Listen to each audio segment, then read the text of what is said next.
Hey Raghunath, tell everyone about our Patreon community. Sure, Kaustubha. The Wisdom of the Sages Patreon community is an incredible online yoga resource. If you like the type of yoga wisdom and culture we share on the show, then our Patreon community is a great next step. This is a listener-supported podcast, and any level of sponsorship will unlock a wide range of live and archived classes, talks, and even workshops. Raghunath teaches, I teach, and we have a host of other excellent teachers on topics ranging from yoga philosophy, asana classes, storytelling, Ayurveda, kirtan, cooking, meditation, and a lot more. We even have an incredible online Bhakti 12-step recovery group. So if you want to check it out, go to patreon.com/wisdom of the sages. All right, let's get it on. Om Namo Bhagavate Vasudevaya. Om Namo Bhagavate Vasudevaya. Om Namo Bhagavate Vasudevaya.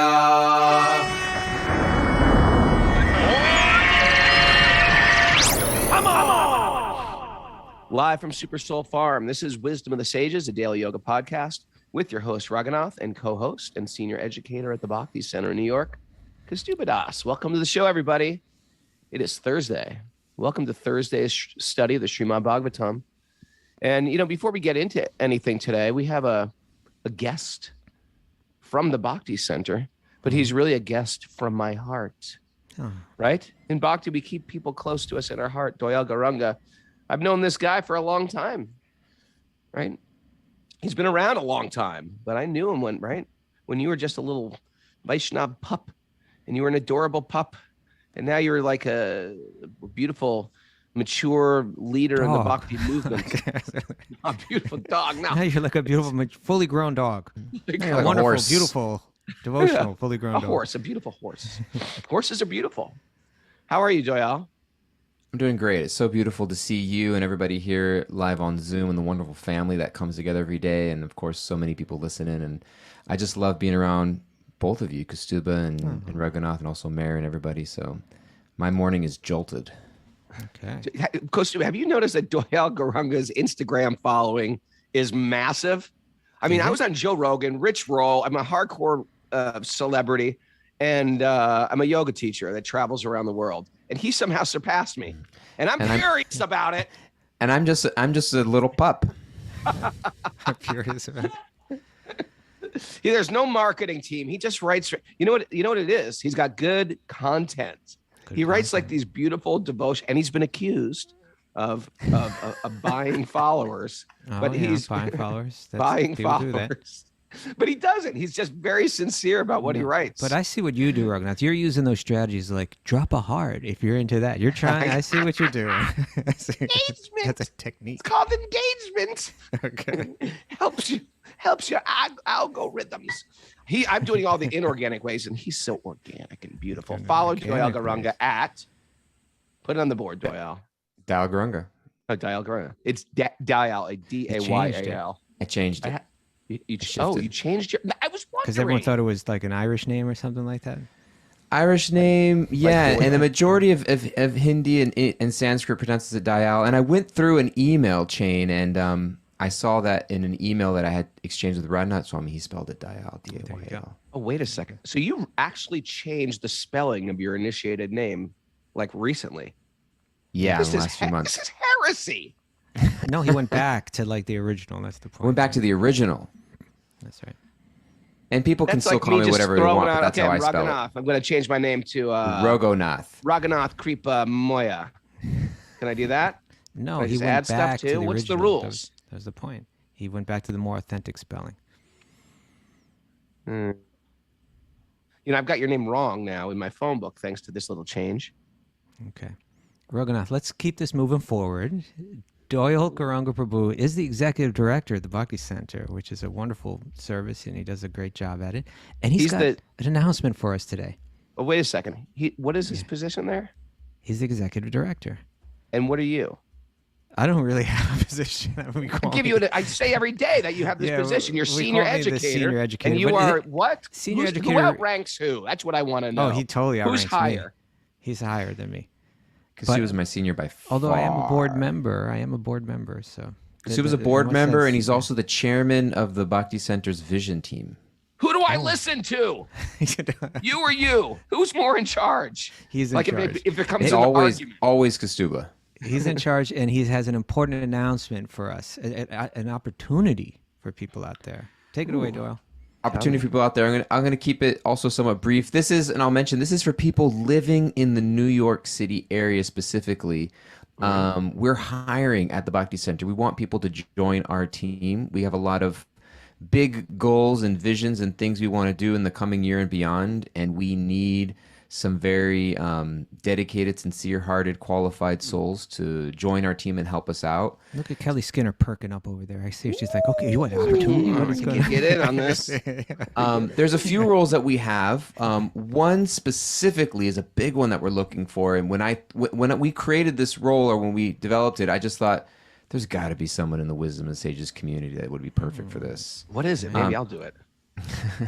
We're looking for a This lead requires dancer. people Raghunath. that are organized, people Yeah. that are like responsible. We're looking for a head dancer, Raghunathji, and we're thinking that maybe you can be I that. think I can do it. Me and Bunky.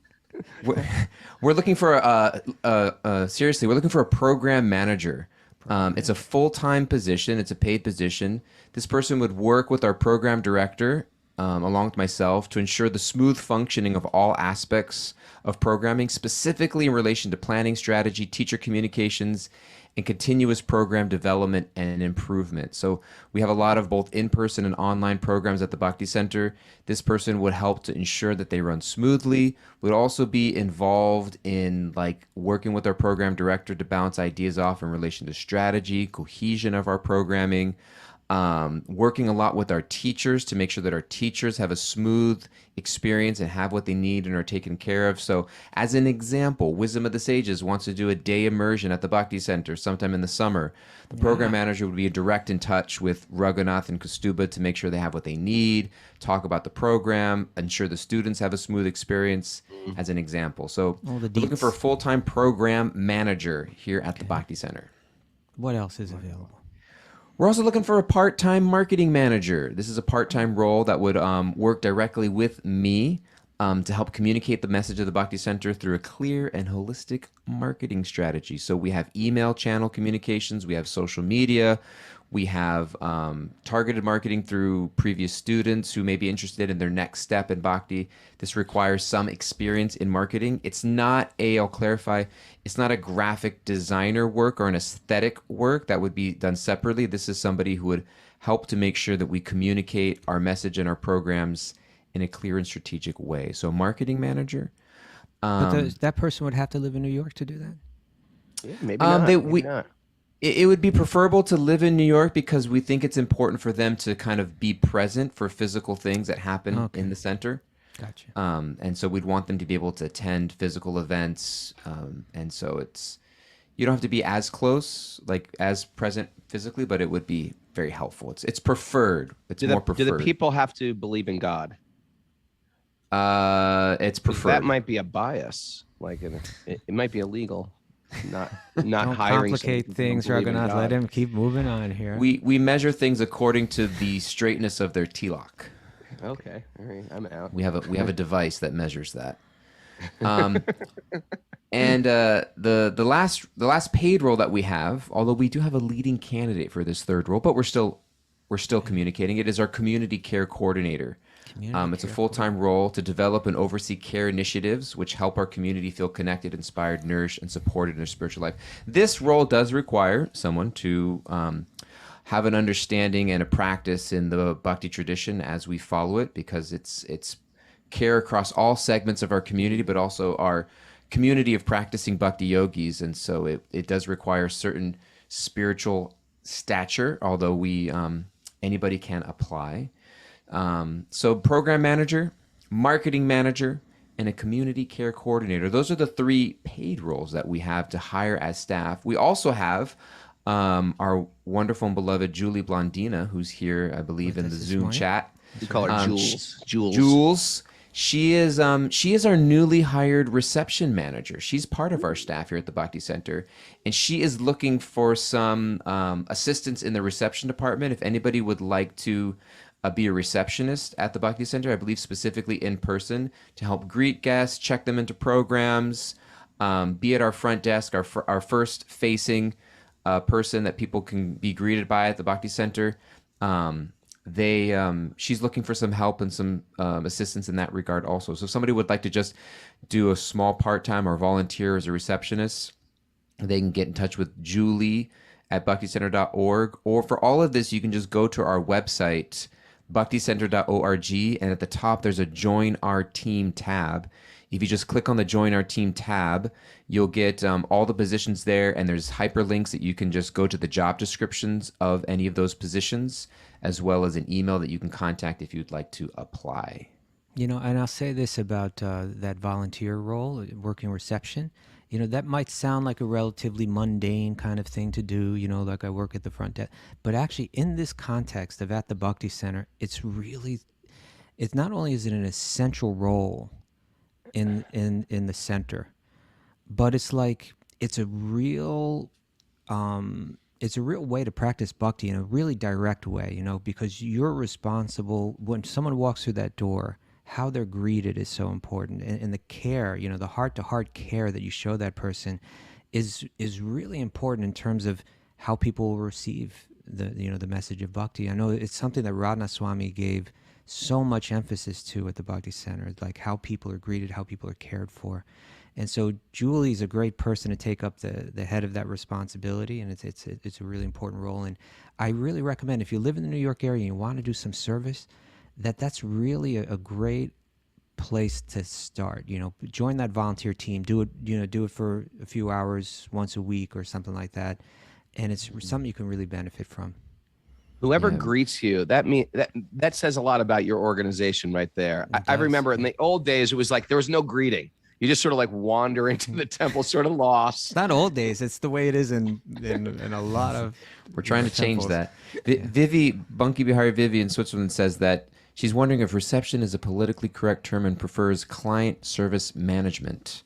So we're looking for client service managers. We're just going to keep changing this language, aren't we? Like, do we have to change? What will it be we tomorrow? We got to change Vivi? the language like every 3 days.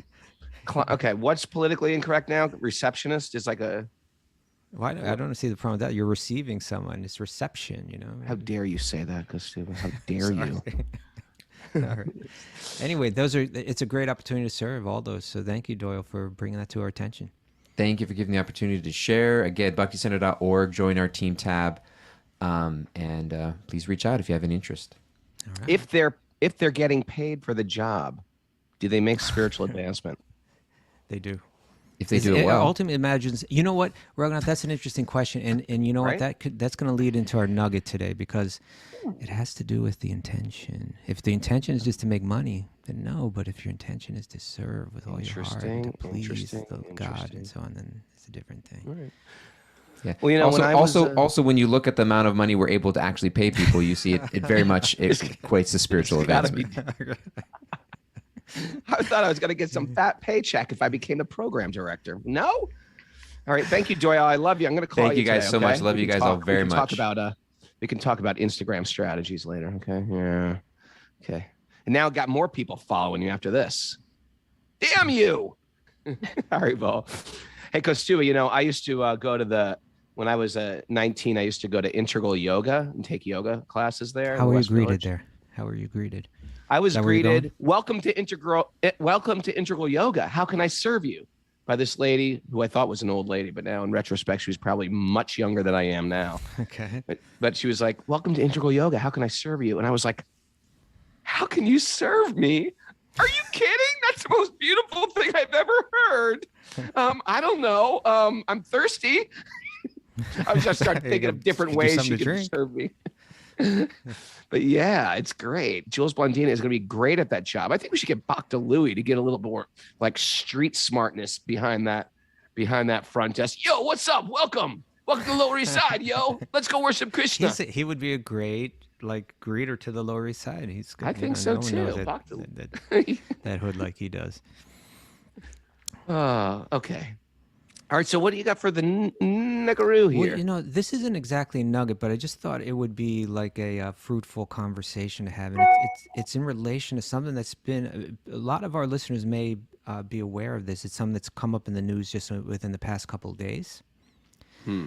I have it here coming from the New York Times, but from an article in the New York Times, but it's been a widely reported on um, event, I guess you could call it.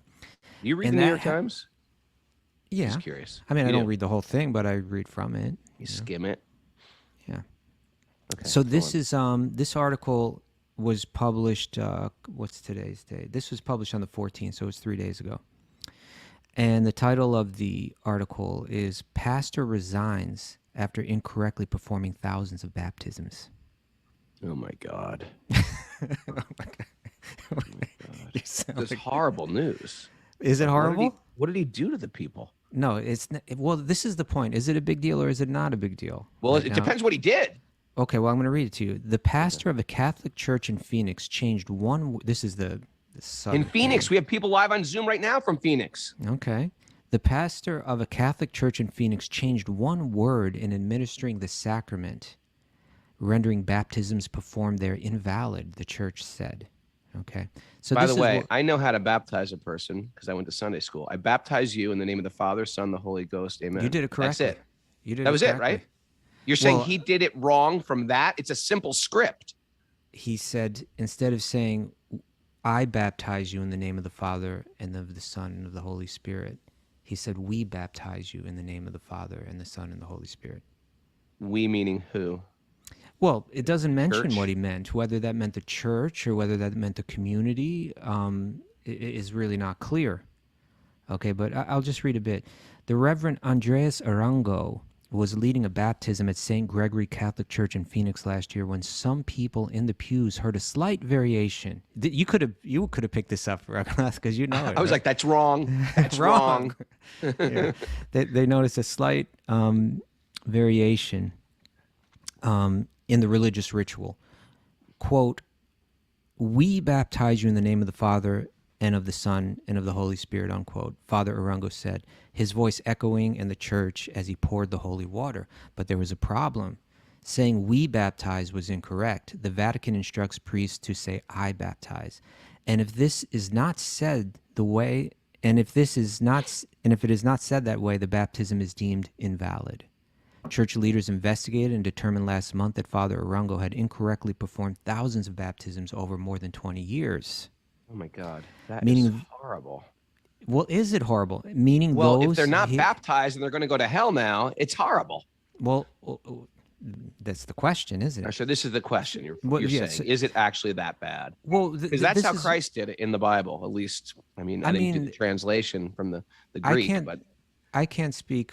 Well, I think John the Baptist was the originator of this, right? I baptize you in the name of the Father, Son.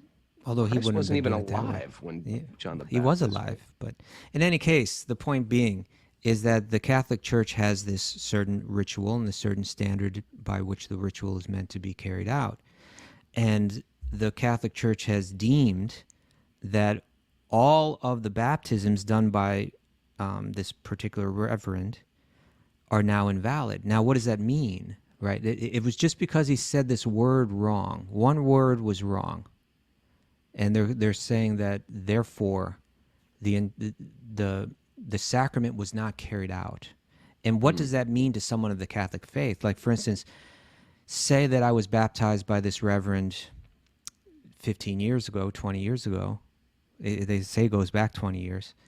And then I got married. Well, to get married in the Catholic Church, you have to have been baptized, right? So now the question is, not only my baptism is invalid, but my marriage is invalid. That means I had my children out of wedlock. That means, and I believe also that, the consideration, and I want to be clear, first of all, I'm not bringing this up in any way to mock the Catholic Church. Okay. I'm just I thought bringing that's this up. where we were going with this. No, we're not going there. But I'm bringing it up to just discuss an interesting concept, right? That the precision of the language is that what is required to make a ritual effective? Is it the precision of the language? And if there's some slight imperfection, is the whole thing lost? And if the whole thing is lost, how consequential is that? Because from what I understand, the idea is that baptism is when you enter into the church, right? You're like formally accepted by God as, as surrendered to God and as a follower of God. And when you die unbaptized, that's a very problematic thing, right?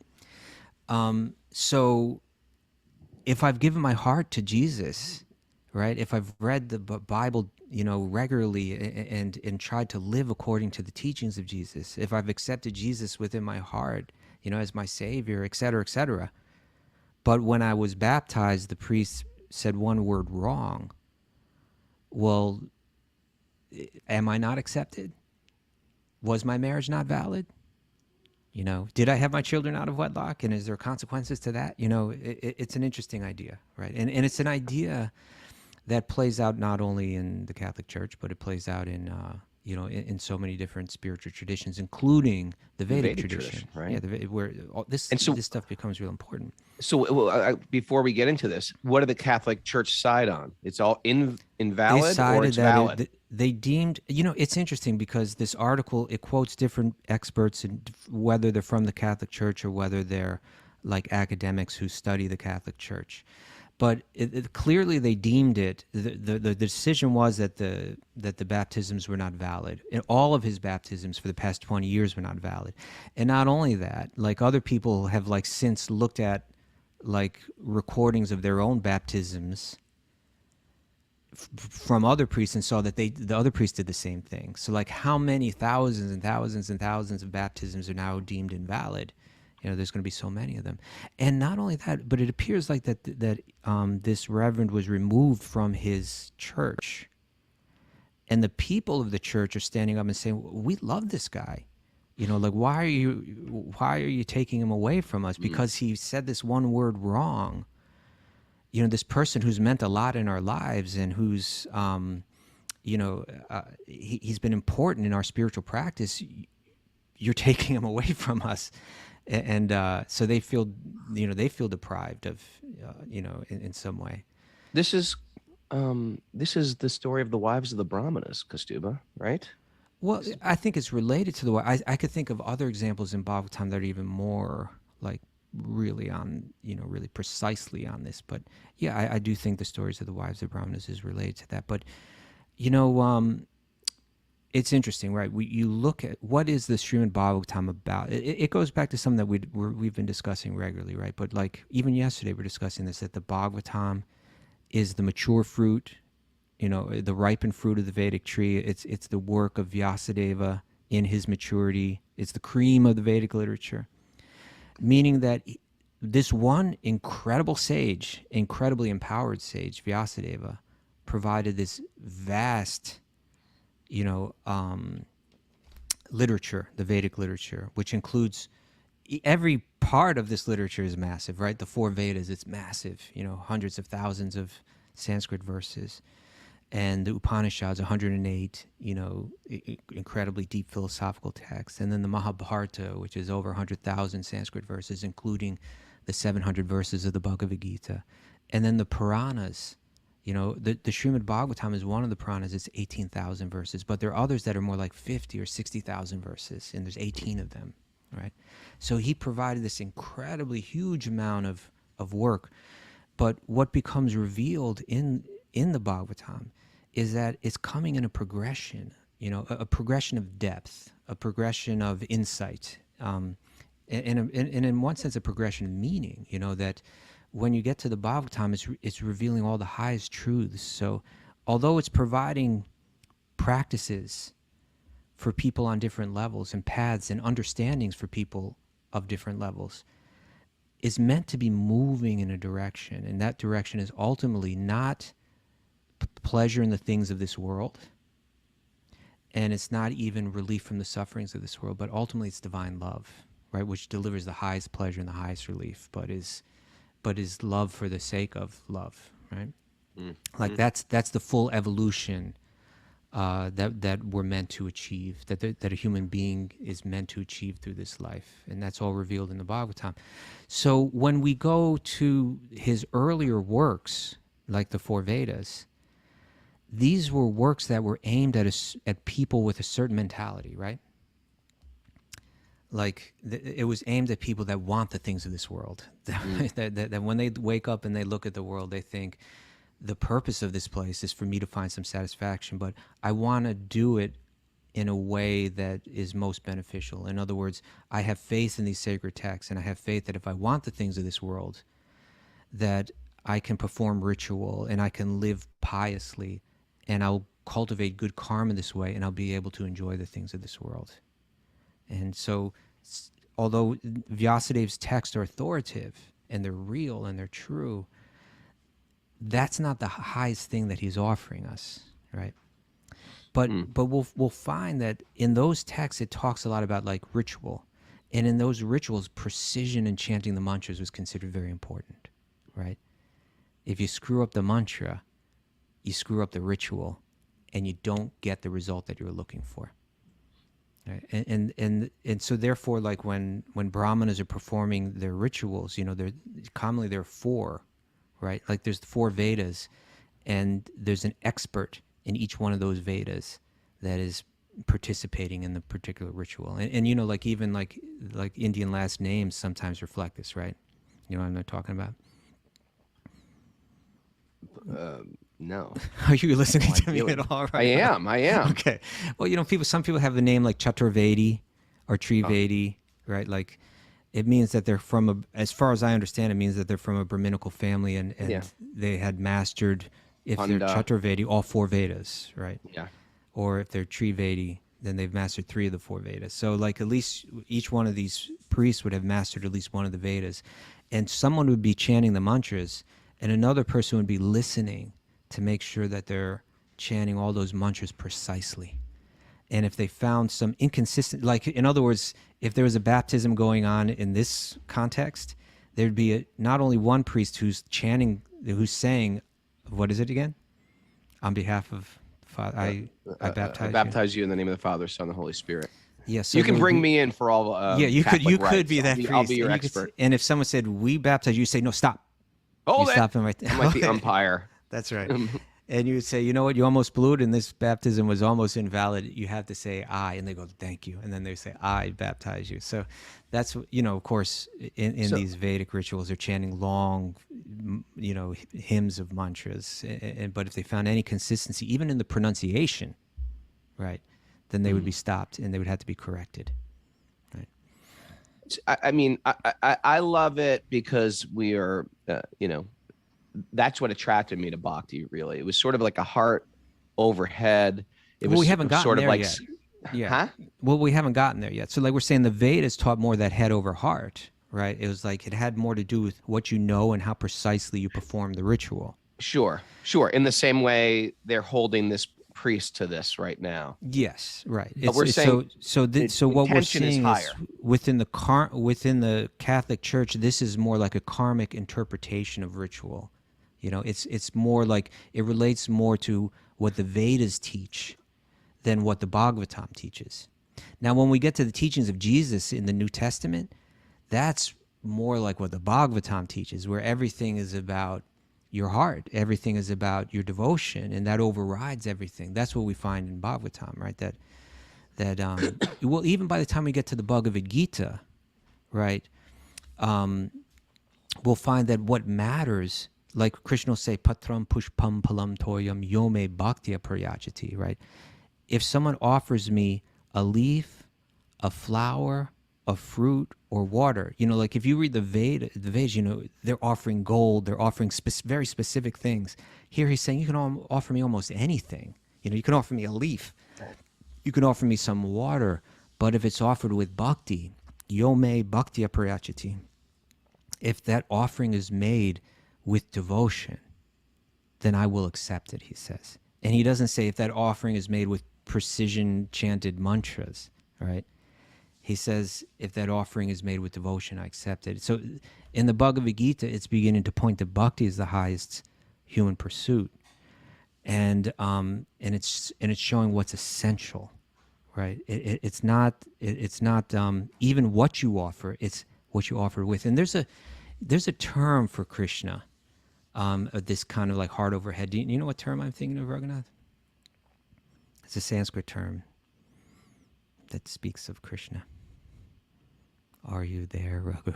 Are you thinking? You can say no if you want to, but oh, you're muted. That's what it is. I think your cable fell out. Sometimes I just don't. I think you're just not even listening to me, Raghu. But it's just your heart is in the right place. It's just that your cable isn't. I still can't hear you. No, we now? don't hear you. Yeah, now we can hear you. Yeah. Okay. I was hanging on every word. Okay. I said, give me a hint. What? Well, when it speaks of Krishna, it uses the word Janardana. I don't know.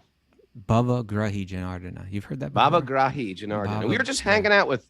Remember Baba Grahi from Colombia? Yeah, that's right. Bhava Grahi. That's right. So that's what this means. So what does Bhava Grahi mean? He understands the bhava. Yeah. Krishna understands the bhava of what's going on. He accepts or he extracts the bhav. He extracts your feeling, your internal feeling. Like, in other words, when that priest was doing the baptism, I'm assuming he's a good priest and he's a good person. And my assumption is that with his heart in the right place, he was acting in a way to perform this ritual for the purpose of pleasing God and connecting this child with God. And that was the intention, right? That was the bhava, that was the feeling. And so when we say Krishna's bhava grahi, Janardana, bhava grahi means he extracts the bhava, he extracts the emotion or the feeling that the offering was being made with. He's not so concerned about the precision of the chanting. Now, Srila Prabhupada, he uses this term, commonly, and I have a couple examples where he does. This first one is in a letter that he wrote to a disciple of his in May of 1969. He said, "In everything we do," he says, "but in everything we do, devotion and sincerity are the real things." There is a word in Sanskrit, bhava grahi janardana. This means that the Lord accepts the service in devotional emotion. If we are sincere in offering something to the Lord in devotional love, he will accept it. The procedure may not be very right, but the desire being sincere, he accepts our offering. Wow. This is, right. Yeah, that it's so important. That's a huge statement right there. Particularly in the context, right, where Srila Prabhupada brought this tradition to another world that was unfamiliar with the tradition. They're going to make a lot of mistakes. He cut through the layers of culture and went right to the essence. Exactly. He said this is also confirmed in the Bhagavad-gita, that he accepts foodstuffs from devotees because they were offered to him with complete love and affection. Now, here's another place where Prabhupada uses the term bhava grahi janardana. This is from a purport to 8th canto, 23rd chapter, 2nd text of Srimad Bhagavatam. He says, the Supreme Personality of Godhead is known as Bhava Grahi Janardana because he takes only the essence of the devotee's attitude. If a devotee sincerely surrenders, the Lord, as the super soul in everyone's heart, immediately understands this. Thus, even though externally a devotee may not render full service, if he is internally sincere and serious, the Lord welcomes their service nonetheless. Thus the Lord is known as Bhava Grahi Janardana because he takes the essence of one's devotional mentality. So important, right? Beautiful. It's I think that's what attracted us. I think the cultural aspects of bhakti, I think if you were getting into it without this understanding, there's almost so many layers of gates for a white guy from the Lower East Side, teenager. It's like, I don't get what the hell is going on here. I could be intrigued. I could take a course at Columbia University on it, but that sort of like I feel like our tradition has given us a secret passage in to these very, very high things. And then from there, we're going back and learning all those beautiful cultural things. They're not sort of fences that are keeping us away from the essence. They're actually enhancing the essence. But otherwise, it's just very intimidating, all of this stuff. And you see the remnants of it, even in the yoga community. You know, you're doing a yoga teacher training and they bring in some Sanskrit expert who's like, you know, correcting you and chastising you for saying down dog wrong. You know, it's like, but it's really the essential practice is what we're waving the flag behind. Right. People will do it all the time, even with kirtan. They'll say, hey, you're chanting the mantra wrong. You know, some guy will come up. And there's nothing wrong with correcting something, you know. Sure. But that's not the essential thing, right? And it's important that we understand that. Yeah. I use the example of a child. When the child wants water, they sometimes say, wah, wah, wah, wah, wah, wah, wah. Right? And the father is not chastising the child for, you pronounce it right, then I'll give you water. Until you pronounce it, you're not getting nothing. It's more like, right? It's more like, I understand what the toddler wants, and I'm going to give it to them. Krishna understands. God is not a Sanskrit pundit. God is the embodiment of love. Well, that's important, you see, because Krishna will also say God is the embodiment. Krishna is that a what? What did you say? Sanskrit pundit. Right. Okay. Well, or at least he is actually. Okay. He is. God is a Sanskrit pundit, and he's the embodiment of love. There you go. And so, but you know, he also say in the Bhagavad-gita that he reciprocates with us according to how we approach him. Right. There you go. So if we approach him, and this becomes super important because if we approach him for the things of this world, he's going to relate to us in a certain way. He's going to, because he's not interested in business dealings like that. He says, if that's the game that you want to play, right? If you want the things of this world, even through religious ritual, then you can kind of like enter into the realm where those laws apply. And to the extent that you perfectly act in this world, you will get results for that. You'll get good results when you act in a very pious way, when you do your ritual very well. And you'll get negative results when you fail to do that. And that's the choice that you've made. You know what this always reminds me of, Raghunath? Tell me. The whole thing. I don't know if you remember. I think I've mentioned this on the show before, but there was an episode of the Brady Bunch. Right? I know them all. Okay. I know them all. So this is how Raghunath and I, when we were little kids, all the kids would watch this show, right? The Brady Bunch, which was a show about like this family where they had 6 kids, right? Yeah.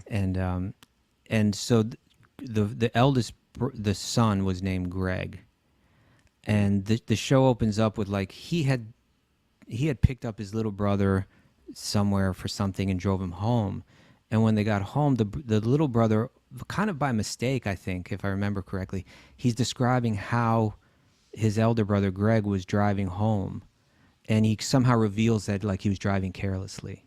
And when the parents hear this description, they say, hey, that was really wrong. And because you were driving the car wrong, you know, because you're driving so carelessly, we have to ground you.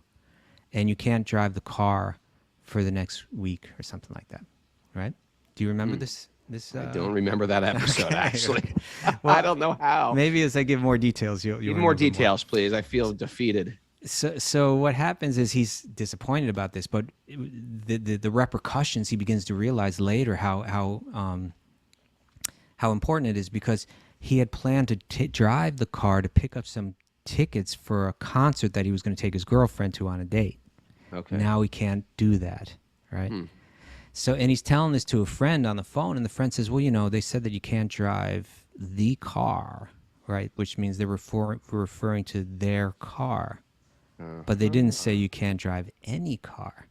Kaustubha, you are like the Bhakti Vedanta. You are extracting not just Bhakti out of the New York Times. You are going back to 70s sitcoms and extracting Bhakti. That's Who right. are you? Well, now there's more to this. So he becomes convinced by this, and he drives his friend's car, picks up the tickets, and now he's going to the concert. And when his parents hear about this, they say, well, hold it. How did you get those tickets? We told you that you can't drive the car. And, They're like the or Vedic I think priests, they you're made, saying. they were like the Vedic parents are yeah. like the Vedic priests. Well, he was kind of like the Vedic priest. I think they even said, "We told you that you can't drive," and he said, "No, no, no, that's not what you said." He said, "You said you can't drive the car."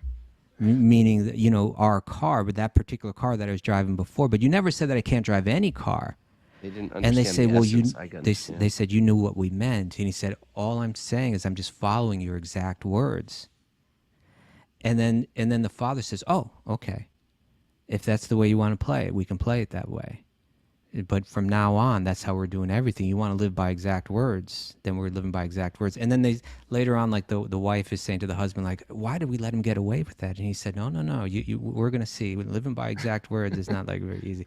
So I forget what Learning all my happens. parenting skills from the Brady Bunch as well. Right. So he gets himself in trouble, because he's uses certain exact words, and it gets it makes things more difficult for him, right? And somehow, this is probably the thing that you remember. Somehow, he said like he would drive. But due to his exact words, he has to drive his little brother to pick up like a bunch of frogs for some frog jumping contest, and Yes. I somehow remember those that. frogs end up in the back seat during the date, and him remember and the that. date are in a drive-in movie, and they have a pizza, and then the frogs are jumping into the girl's hair, and then they're jumping into the pizza, and all that. So, but in any case, This the is a point. pretty maha squirrel, Kaustubha. No, it's not a squirrel at all, Raghunath, because it's right on topic. That's the point. Is that he chose to enter into a particular agreement wherein exact words were important, because he wanted something, right? And that's the idea, is that if we want the things of this world and we want to follow the Vedic teachings to get them, the rituals, the mantra chanting, etc., then we're voluntarily entering into a path that is, in one sense, it's like the path of karma. And again, I want to be clear what that means. That there are Vedic literatures that are written for people that want the things of this world, that don't want pure love of Godhead, right? That aren't even interested in liberation from this world. They want the things of this world. They just want stuff, and they want and so the Vedas elevate their consciousness by saying, okay, if you want stuff, it's not all you. It's not all you and your endeavor and your focus. It is understanding that there's higher sources, higher powers that you have to reciprocate with, and then you can get stuff. It's the first step out of pure materialism, which That's is based right. on I am the center. My endeavor gives me whatever I want. There is no higher I have power. control within this world. Yeah.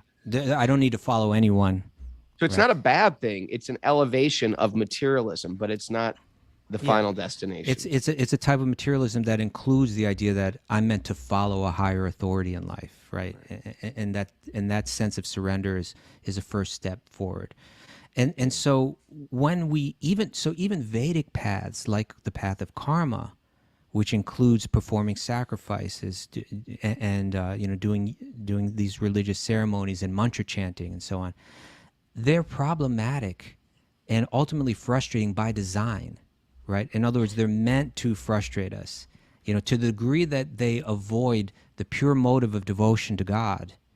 They leave the soul dissatisfied, and the Bhagavatam is going to show this in many different ways. And there's one really prime example. Maybe it's slipping your mind right now, but there's one super prime that has to do with mantra chanting, and when you chant the mantra wrong, the results that you get. Oh. Yes. Tell me. Well, there's a story in the 6th canto. It's such a fascinating story. It's on so many levels. It's so great. But that Indra, who's like this, he's like in one sense the ultimate karmi, right? It's due to his, lifetimes of proper pious behavior and proper ritual that he's been elevated to the king of the heavens, right? He's got more material opulence than anybody, but he's actually always in fear. Like there's always so many problems. He's attained that super high state, but he's always afraid he's going to lose it. Right. And part of that fear manifested, and he had this priest, a young, super qualified priest, and that priest was kind of pure-hearted. So he engages this priest so that he can develop power over his rivals, right? The asuras, the demons, But he sees that priest is distributing the results of the sacrifice, like the prasadam from the sacrifice. He's giving it not only to Indra and his followers, the Devas, but he's also giving some to the Asuras. Oops. It's like, oh, he's giving it to my enemy. Now, the priest was just pure heart. He was just like, everybody benefits. Let's help, you know. Right. But but Indra interpreted that as like dangerous, and you know, and his fear, because he's lost in that karmic world, he's still experiencing fear. He saw that as dangerous, and he went so far as to kill that priest. He beheaded him. Okay, that was obviously a big mistake. Yeah. Right? Yeah. And that he was acting out of fear that way. So the father of that priest, who's also a priest, he does a ritual wherein mantras are chanted, and the whole purpose of this ritual was to create a fearsome being that would kill Indra. But he chanted one word wrong, and what happened was he created a fearsome being that would be killed by Indra. And so his mantra backfired on him. Now, when this is the idea that when we are, when we're still stuck in materialistic motives, even on religious paths, even on Vedic paths, we are locked into a bureaucracy, right? Krishna is not personally involved. He says, you want to enter into that world, enter into the bureaucracy and play by its rules. And I really, although it's all my energy and it's my system, I'm really not personally involved. But when we say, I'm not interested in the things of this world, I'm not interested even in mukti, in like escaping the pains of this world, I'm interested in approaching you. I may be like a child that doesn't even pronounce things correctly. I may be a dented can that doesn't, you know, have lifetimes of Vedic background, and you know, I maybe have grown up with bad habits and all kinds of messy samskars, all kind of messy impressions in my mind, and so on. But I'm approaching you as best I can, and even I'm chanting this mantra, I'm doing it wrong. I'm trying to do it right. Once we turn to God like that and we say, I don't want the bureaucracy, I don't want the things of this world, then he becomes personally involved, right? He becomes personally invested in it. And just like you're saying, I think your analogy is a perfect one. When the parent sees that the child wants water, even though they're mispronouncing the word water, the parent understands it and responds because the parent is personally invested now, right? And so the idea is that Krishna becomes personally invested in us when we say, I don't want the things of this world anymore, I just want you. And so Bhagavatam is teaching us that throughout Bhagavatam in so many different ways. One way is in that narration of Twasta is the name of the priest's father who chanted the mantra wrong. But you know, it's even it's a topic within Vedic. They have terminology for all this. Like when it comes to mantra chanting, where does the power in the mantra lie? Does it lie in the precision of the syllables, or does it lie in the intention behind the chanting? And so they have terminology, like one term is varnavad. Varna means syllables, so it's saying that the power lies within the correct pronunciation of the syllables. And then there's another term, very interesting term called spotavad. And spota means explosion. Literally the word means explosion. But what it means is just like sometimes when someone like a comedian tells a joke, and sometimes the joke is taking a long time to build. You're good at this, Raghunath. Sometimes when you're telling your stories, you know just how to hold the punchline and then just deliver it, right? And then when you deliver the punchline, like the entire audience gets it, and boom, there's an explosion in the mind, right? It's like it was all building, and then the meaning exploded in one's mind. And so the idea is like with spotavad, it's like once the meaning connects, that's all that's important, right? Like the meaning that's invested in the chanting of the mantra is more important. Just like the parent gets the meaning, the child says wah wah, but the meaning water explodes in the mind of the parent. So the question in Vedic circles is what's more important, Varnavad? Is it that the syllables be pronounced exactly right? Or is it that the meaning is there in the heart and conveyed? Right? I think the real thing now at this point is how do we get this priest reinstated? Like, are we going to have to present ourselves to the Pope? Well, Hey, you don't know us. This is Kaustubha. I'm Raghunath. And We you got guys a are too request here. Yeah, you guys are too caught up in the Varnavad, and you got to think about it more in terms of the Spotavad. But I believe he's like he resigned, but he's also still serving. It says, let's see. Father Arungo, who did not respond to calls on Sunday seeking an interview, apologized in a statement and said he was resigning as pastor of the parish effective February 1st. Oh. He said, "It saddens me to learn that I have performed invalid baptisms throughout my ministry as a priest by regularly using an incorrect formula." He said, "I deeply regret my error and how this has affected numerous people in your parish and elsewhere." Thomas J. Olmsted, the bishop of the Diocese of Phoenix, said in a statement that he did not believe Father Rungo had any intentions to harm the faithful or deprive them of the grace of baptism and the sacraments, right? Like his heart was in the right place. I say we reach out and get him in our community. Well, hold We'll it. take them. The Catholic Give News. us- Hold it. The Catholic News Agency reported on the botched baptisms this month. In the Catholic faith, the baptism is a sacrament in which people. Oh, it's interesting because. Anyway, it's talking about. Let me skip to the end of this because I just want to see what happened to him. By the way, Karuna just wrote on the board, can we do the Srimad Bhagavatam, question mark? Karuna, this is the Srimad Bhagavatam. We've been talking about Tvasta and his mantra. We're getting chastised by an 8-year-old. Come on, Karuna. No. He said, it's very hard to gauge. Okay.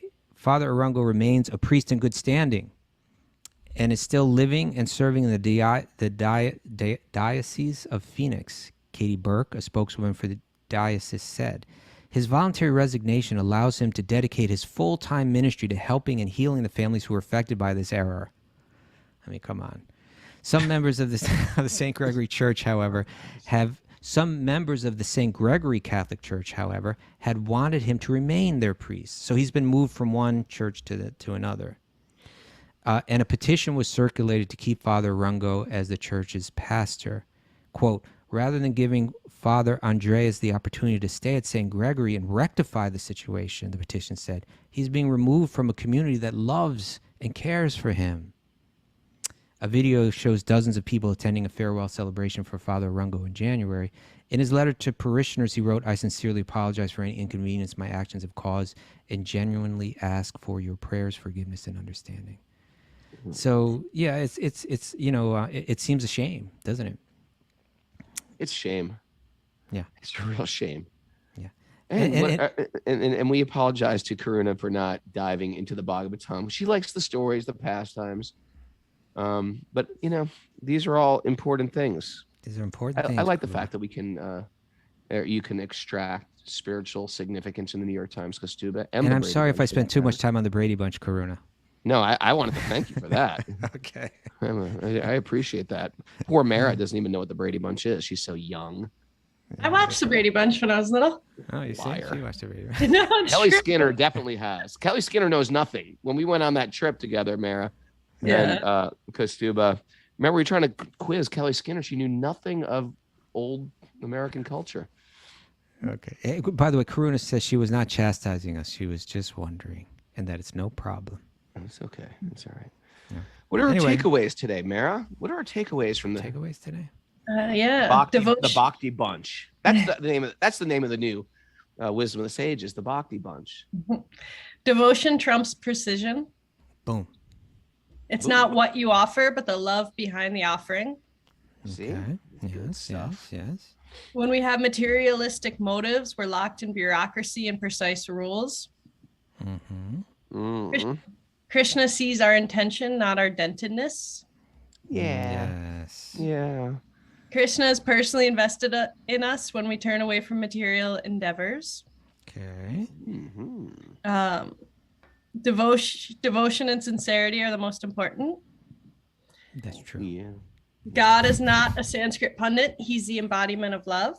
But he knows Sanskrit very well, better He than does know anyone. Sanskrit, he does, but he's just not like a pundit. He's not a He's stickler. not only a Sanskrit. God is not a stickler. How about that? Yeah, stickler. God Okay, is not that's a good. stickler. Stickler.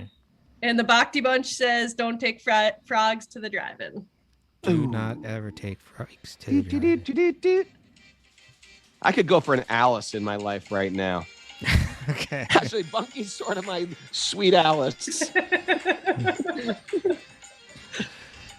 Oh, thanks everybody for joining us. That was good, Ray Kaustubha. You turned that nugget into the entire show. I didn't know it was going to go the whole show, but I knew that there's so much more we can talk about. You know who we should bring on? Spiritual scientist. He really can go deep into this topic. I think you love him. I do. I think you love the spiritual scientist. I do. Like Don't you? I do, but I think you love him. You think I love him more than you love him? I love him. Okay. I think you love him. You love him. Oh, I want to also thank Doyle for coming on board here today. I know it was just announcements and a want ad, a Bhakti Center want ad, but you know what? I just like the guy. This is a good excuse to get him on the show. Good excuse to get him on the show. You can invite me in anytime. All right. And I want to apologize to all the people like from South Korea, Croatia, and Cyprus who have no idea what the Brady Bunch is. And they're just tolerating all this Brady kata. Brady kata. You know, a lot of people have no idea what we're talking about. We talk about the Brady Bunch. You know, and of course, at the end of the show, Greg was like, okay, I learned my lesson. I don't want to live by exact words anymore. Right. And that's where we got to come, where it's like, I learned my lesson. I don't want to try to manipulate the material energy and the devas to get the things of this world. I just want you, Krishna. Right? I just want to surrender, Krishna. Yeah. I just want to surrender, Krishna. And if you want to surrender too, place your hands in the air.